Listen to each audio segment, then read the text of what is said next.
Hi, oh my goodness, this is my first ever time going live on Instagram.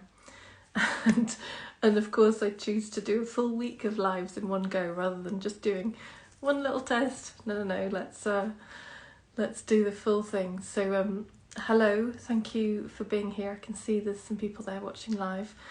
Oh, Henrietta, hi. Oh, I can actually see who it is. How nice. Hello Henrietta, thank you for joining me. You'll actually get to meet Henrietta later this week. But let me just tell you first of all what this is all about. So I'm going live all week for a special week called the Your Inner Navigation series. And so every day this week, today I'm kind of just coming on to tell you about it. From tomorrow and through to Saturday, I'm going to be sharing every day some information about this exploration of awakening and enlightenment that I'm fascinated by and love, and which I love bringing other people into and helping them in their own exploration. And so I'm going to be sharing information about that with the purpose of your inner navigation system being calibrated to what's right for you. So always, what's most important to me is that you're doing what the aligned thing is for you. I've seen through my own journey how what I want at any particular time, what type of development I need at any particular time has changed and evolved. And so I'm fully respectful of how that happens for each of us. So my purpose this week is to, yes, absolutely share what I do, what I care about, what my passion is, so that your inner navigation system can be lit up and go, oh yeah, there's something in this for me. Or equally so that you can go, no, actually that's not what I need right now. Because I've seen more and more how the clearer we can all be about who we are, what we love, what we're passionate about, then it just makes it so much easier for people to find us who also want that at that time. Doesn't mean it's forever. Again, as I say, my journey, which I'll share more about shortly, has evolved and had lots of different iterations.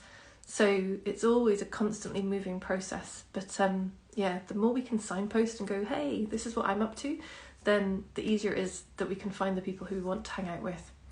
So that's my purpose this week. Share more about what I do, share it to bring value to you, because it will include recognitions for yourself of where you are and what's going on. It will include some inquiries for you to engage with, so to get your own realizations, your own recognitions. And of course, I'll be sharing about some of the ways that you can engage with me and work with me. So let me just check what else I want to say about today. Let me tell you what I'll be sharing about each day then. So as I say, today's just a bit of a brief hello and welcome, and thank you for joining me. And if what I'm about to share sounds good, then join me at 2:00 every day this week, including through to Saturday. So tomorrow is going to be the start of your inner navigation lighting up.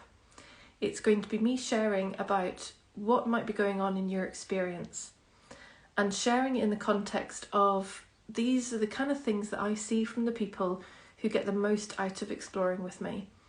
So obviously, what we all want, what you want, what I want, is for you to get the most out of this experience of life. And we do that when we connect with the right people at the right time. So I'm going to be describing the kind of experience people have when they come to me, and which leads to the biggest shifts, the biggest changes, the biggest results. Although results is a funny word to use, because actually the last thing I'm interested in is a result or a goal or an outcome. We'll come to more of that over the week. So that's tomorrow, a check-in of where you are, what's going on for you, what's your experience like. Then on Wednesday, I'll be talking about awakening, which is the very simple recognition of your essential nature, what is most essential about you that has always been who you are. So I'll be sharing about that. I'll be sharing how that relates in terms of tomorrow's content. So given where you are, this is the bit of awakening that I'm interested in. This is the aspect of the journey of awakening that I'm interested in. So that'll be Wednesday. Then on Thursday, I'll share about enlightenment. that to me is the clearing of our psychological conditioning, so that how we speak, how we act, how we behave is in alignment with what we've seen through awakening. So it's quite a different process. And again, I'll share more on Thursday about my way of doing that. So my general approach, my general intention. But fundamentally, you can know that it's about becoming unafraid of your thought-based experience and unafraid of your feeling and emotion-based experience. So that's Thursday. Then Friday, you're going to meet some of the wonderful people who are already in my world. So I mentioned Henrietta a moment ago, who's watching right now live. So you're going to get to meet Henrietta. You'll get to also meet Jackie, and you'll get to meet Nat, who are sharing their own stories, their own journeys of how they came across me, what their experience was like, what they were looking for, as well as what it's been like while they've been with me, and some of the shifts and changes they've experienced and seen in their lives. And really, absolutely with the intention, again, of that, your inner navigation lighting up. Because when we see ourselves reflected in others, it's that is turning our inner navigation system on. It's saying, yeah, that's me. I resonate with that. I feel that. I get that. I that's my current experience. And it's so impactful, because then that's what helps us navigate to the next right thing for us. And so then that's Friday, and then Saturday we're going to round off the week with a Q&A based on questions that you will send in this week, and I'll also be sharing more about how you can work with me. So there'll be drips of that through the week, and I'll share more of that on Saturday too. And also there will be a limited time deal, a limited time offer to get an amazing free opportunity. And so that will be shared on Saturday during that call. So that's the plan for the week. Monday, today, just saying hello. Tuesday, oh my goodness, I've forgotten. Tuesday, where you are right now, what's going on for you. At least me sharing what people get the most from me with, you checking if that fits with your experience. Wednesday, awakening. Thursday, enlightenment. Friday, meeting some of the people who already are in my world and resonate with what we're up to. And Saturday, responding to your questions and more about how we can work together and your free gift. So, so on that point of questions, so throughout this week, whether you join me live or whether you catch up on the replays, which are going to be posted to YouTube, you can drop me any questions. So drop them into comments, drop them into DMs, contact me through my website, any way you want to get in touch, send me your questions, and on Saturday I'll have gathered them all together and we'll respond to them in that live on that day. So just a point there, actually, I just mentioned about YouTube. So I've set up a brand new playlist on my YouTube channel, not surprisingly, called Your Inner Navigation Series. So that's where all these recordings are going to go from this week. Touch wood, like I said at the start, I've never gone live on Instagram before, so I'm just hoping that this is actually a recording and that I will be able to upload it to YouTube. It's a good experiment to do for day one. So in YouTube you'll be able to find all the recordings. So if you miss a day or you miss part of a day, then you can go there to catch up. If you want to be reminded of that, then jump onto my newsletter. There's I can send you the link. And you can get notifications each day to tell you that I'm going live. Okay, so let me tell you a little bit then about how I got to here, so that you can learn a bit more about me today.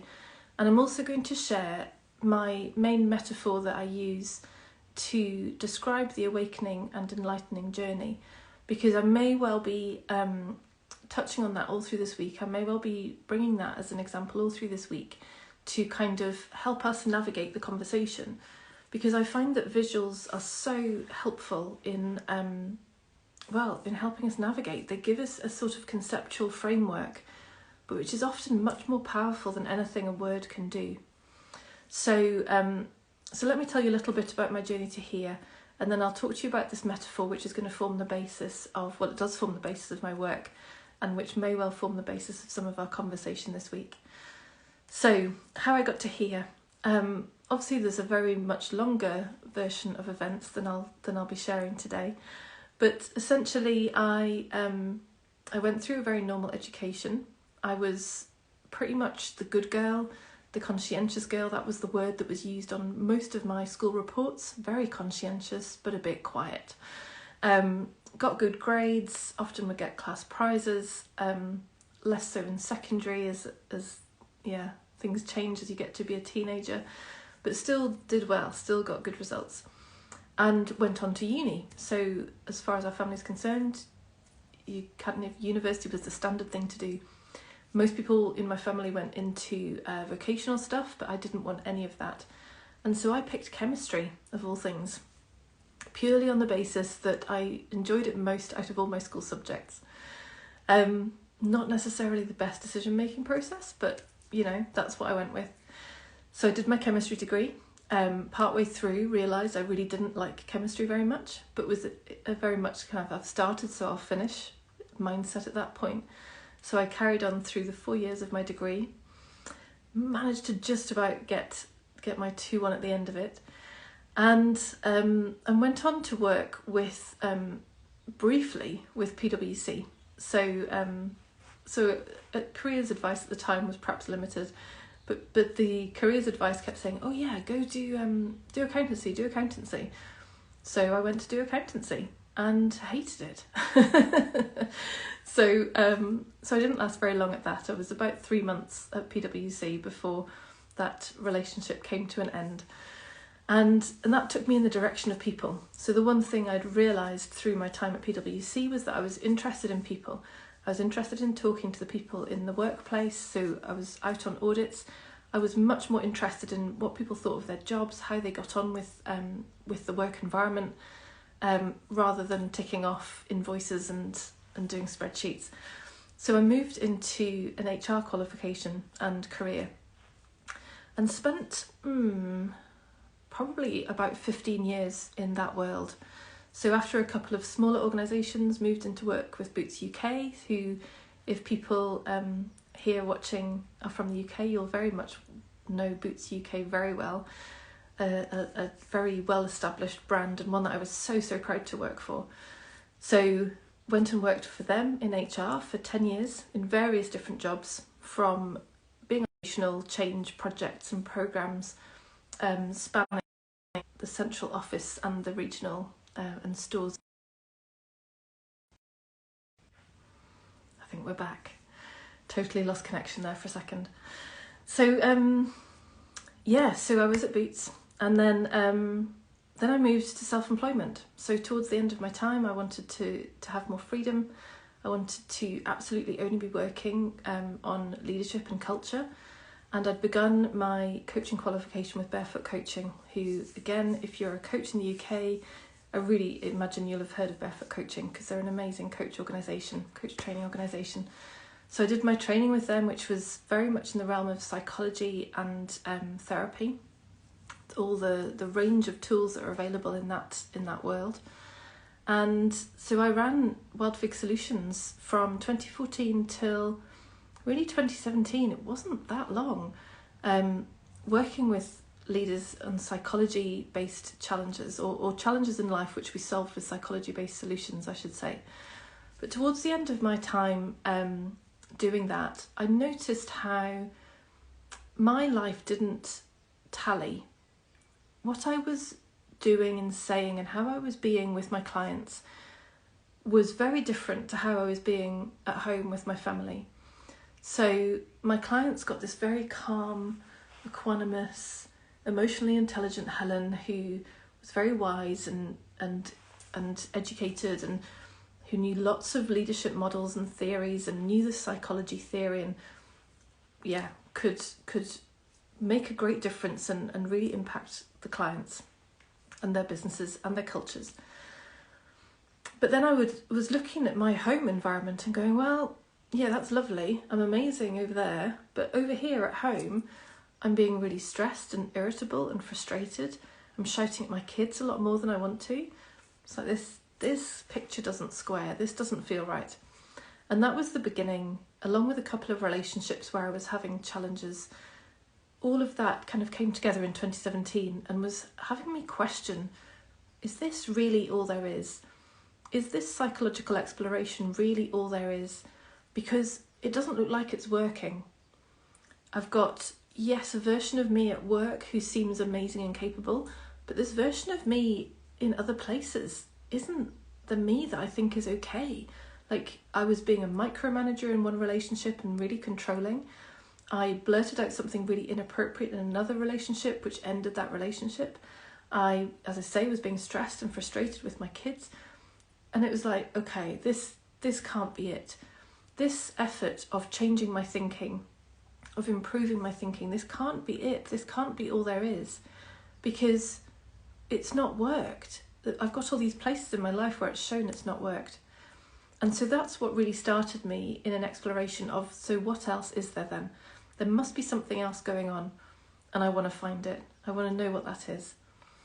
And so this took me into a few areas. I actually did a shout out the other day for some of the people who have been my guides and teachers. And one of the first ones was Moana. So that movie really woke up the spiritual aspect of me. I didn't know it at the time. All I knew was that I thought it was an amazing movie and I cried a lot. But there was something very evocative about that movie that really woke something up. I also read a book called Buddhism Plain and Simple, which was an amazing, pure essence of the Buddhist message, and which is essentially a non-dual message, which is obviously what I do now.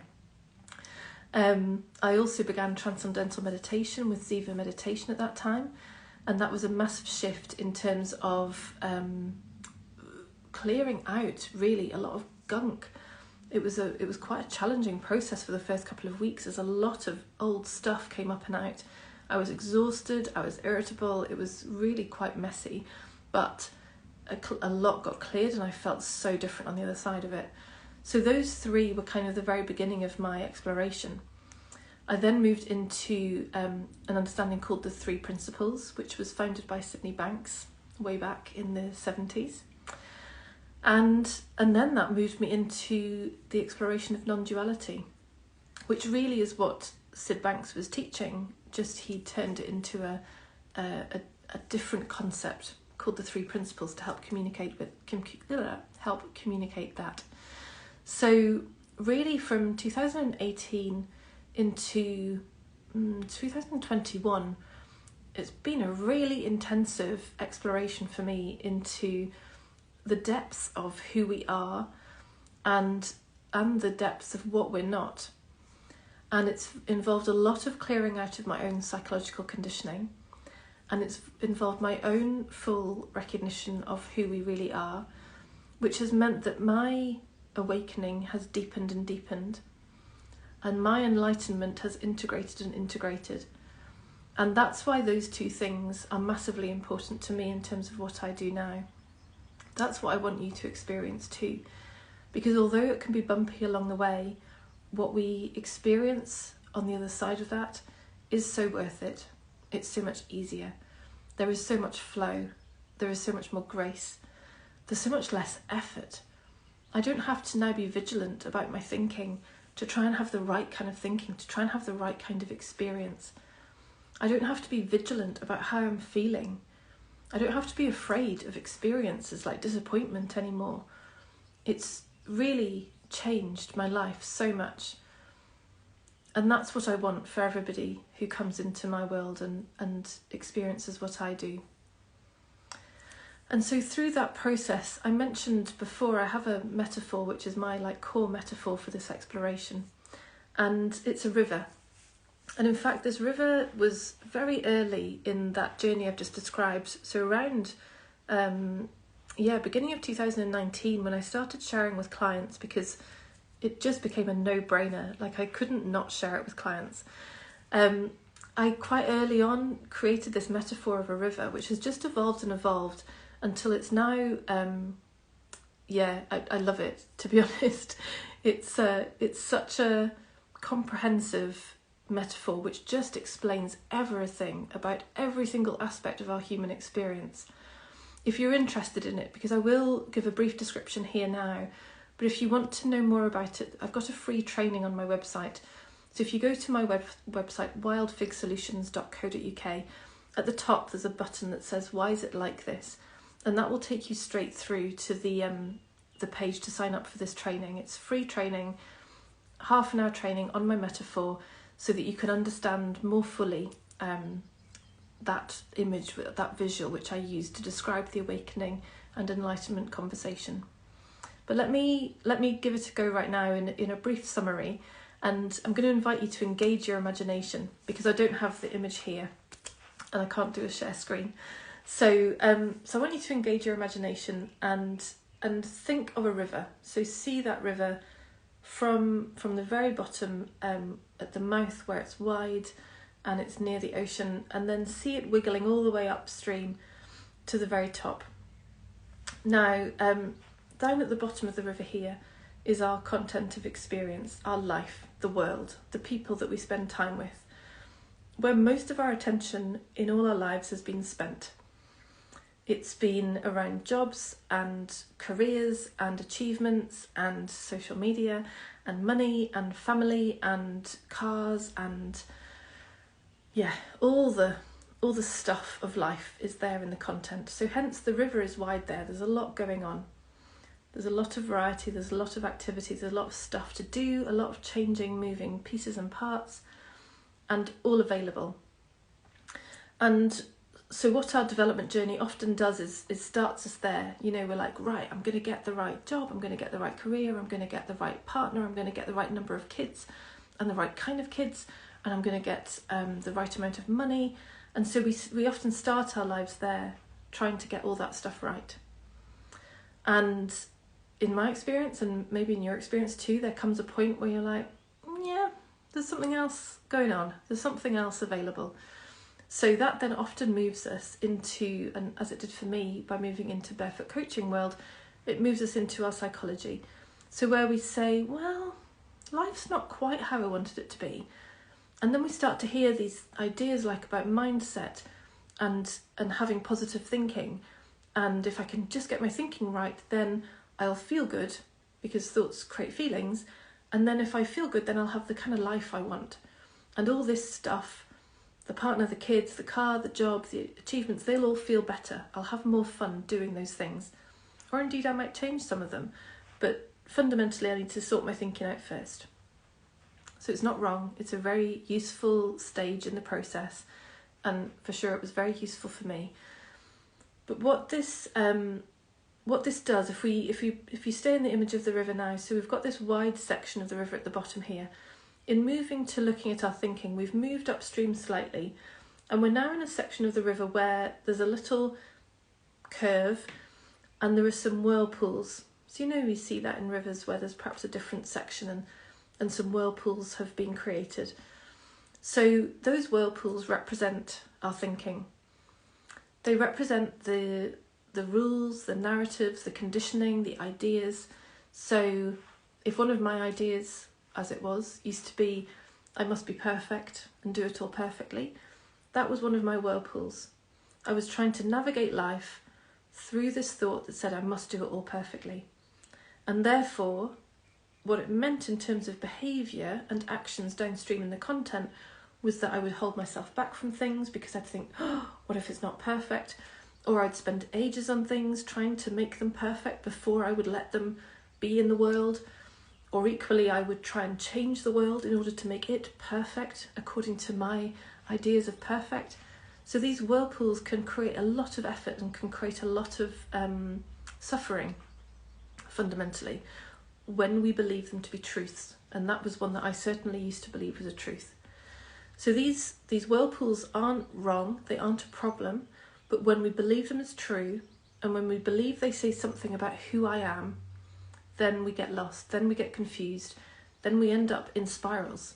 You know, when I switched that metaphor to create them as whirlpools rather than what they used to be, people were like, oh my God, yeah, that's how it feels. When I'm caught up in all those ideas, I feel like I'm in a whirlpool. I feel like I'm spinning. I feel like I'm getting overwhelmed and it's too much and I'm going to get caught up and just lost in that moment. So that's why they're whirlpools, because when we've lost sight of who we are and we believe this whirlpool says something about who I am and how I must be and how the world should be, then it feels terrible. We feel like we're caught round and round and round. So when I said before about my my previous developmental journey, which was about trying to get my thinking right or trying to have positive thinking, a lot of that was about taking the whirlpools and trying to make them look nicer. So if I had a belief, a thought there that said, I'm not capable enough, I would try and flip it into a thought that said, I am capable enough. I can do this. I am okay. It's fine. It was useful for the period of time that was needed. It was useful. But by golly, that takes a lot of effort. It takes a lot of hard work and a lot of vigilance. Am I having the right kind of thought here? Should I be thinking more positively? I need to work at putting this positive thought into my system more than that negative thought, all that kind of stuff. It does take a lot of effort. And eventually, for me at least, and I imagine for you, certainly for the people who come to work with me and join my world, they've already realised that's not a successful strategy. It doesn't actually make the holistic difference in our lives that we thought it would. And it's tiring, it's draining. It does take a lot of vigilance to try and have the right thinking all the time. And this is perfect, because what it does, as it did for me, is have us go, there must be another way. There must be something else available. And thankfully there is. Because as we continue upstream to even before the river starts, we come to the recognition of who we really are. As I mentioned before, that's what I define as awakening. The recognition of our essential nature, the recognition of who we really are. And that's it. That's all that awakening is. It is very simple. It's not necessarily easy, because we're either identified with what's at the content at the bottom of the river, or we're identified with the whirlpools in the middle. But it is a very simple recognition of that which we are and which we always have been, prior to anything of form, prior to anything in the content of life. And the content is everything from the point at which the river begins. So we really are that which is before the river, and that is awakening.